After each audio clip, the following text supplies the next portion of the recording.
السلام عليكم ورحمة الله وبركاته. اهلا بيكم، عاملين ايه؟ يا رب تكونوا بخير. عايزة افكركم بالوصفات الجميلة بتاعتي اللي نزلتها لكم على القناة، حلو وحادق وكله ما شاء الله. يعني البيتزا، كيكة الرافاييلو، والمكرونة بشاميل، والجلاش ده اللي كنت حاشيه كاستر. كل دي وصفات واكتر منها هتلاقوها عندي ان شاء الله على القناة، حلو وحادق. اتمنى هي تكون نالت اعجابكم. عايزة اقول لكم بقى، حصلت معايا حاجة غريبة جدا. مش هتتخيلوها بصراحة. انا كنت جايبة ريسيت ناوية اوريكم كل الاسعار واقولها لكم، بس اقسم بالله انا ما شايفة حاجة في الريسيت خالص، مفيش ولا كلمة واضحة. مش عارفة ليه كده، من المكنة اللي بيطبعوا عليها بصراحة. كان نفسي اقول لكم الاسعار بس مش عارفة يعني. بس عامة يعني المربى دي مش افضل حاجة، ما عجبتنيش. الكاسترد بالشوكولاتة اللي وريته لكم في الاول كان حلو. دوبيلا منزلة صويا صوص، ده جديد اول مرة اشوفه. جبته لسه ما جربتوش، لما اجربه هقول لكم. جبت طبعا فانيليا سايله من دوبيلا، مش اعلان لدوبيلا ولا اعلان لاي حد خالص، واقسم بالله انا بقول لكم على اللي جبته واللي انا بحبه بس.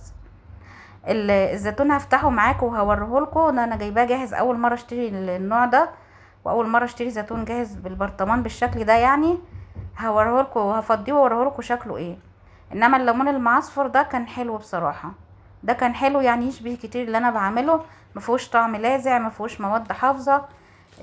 عادي كويس جدا يعني. طبعا مش اعلان للمتنا ولا اعلان لدوبيلا، بس انا بصراحه بحب البراندات دي.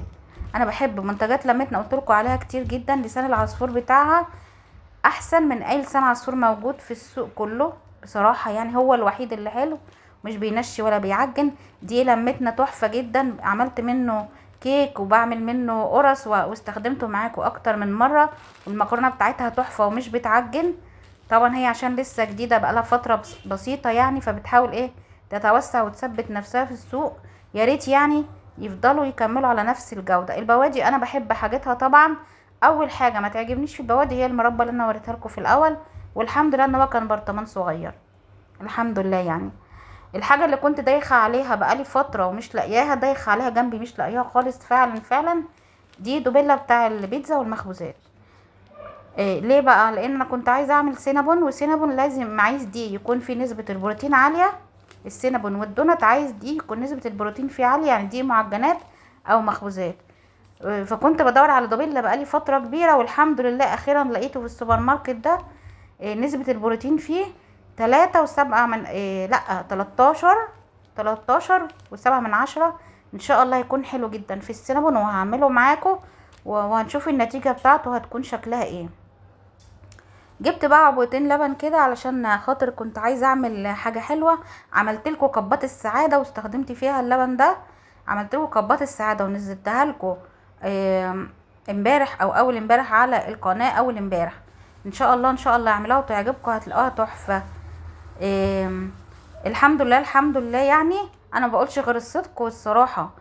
مش بعمل اعلان لحد والله العظيم. كنت عايزه اجيب لبن بودر ما يكونش مقطع يعني. جبت ميرو علشان السينابون، الصوص بتاع السينابون بيحتاج لبن بودر. في ركن المنظفات بقى جبت كلوريل وجبت ايه باهي.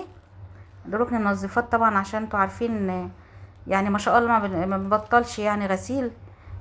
فاتمنى ان الفيديو يكون عجبكم، واتمنى تكونوا استفدتوا منه. متنسوش تعملوا لايك وتشتركوا في القناه، واللي له اي كومنت سلبي او ايجابي يكتبوا لي وانا هرد عليه. عايزه تسالي على وصفه، عايزه تسالي على اي حاجه، اكتبي لي وانا هرد عليكي. الليمون المعصفر ده كان حلو جدا.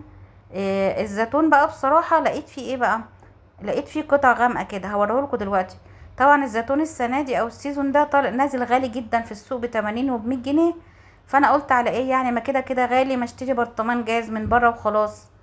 بس بصراحه لما اشتريت البرطمان ده لقيته مش حلو، فيه مواد حافظه كتير جدا. طبعا بيحطوا له مواد حافظه عشان بيقعد كتير في الهايبرات وفي المحلات على الرفوف. فبصراحه ما عجبنيش. غير كده لقيت فيه كام قطعه غامقين كده، فما عجبنيش. فيعني نصيحه مني، اعملوا الزيتون في البيت حتى لو غالي، هيكون افضل من اللي بنشتريه من بره.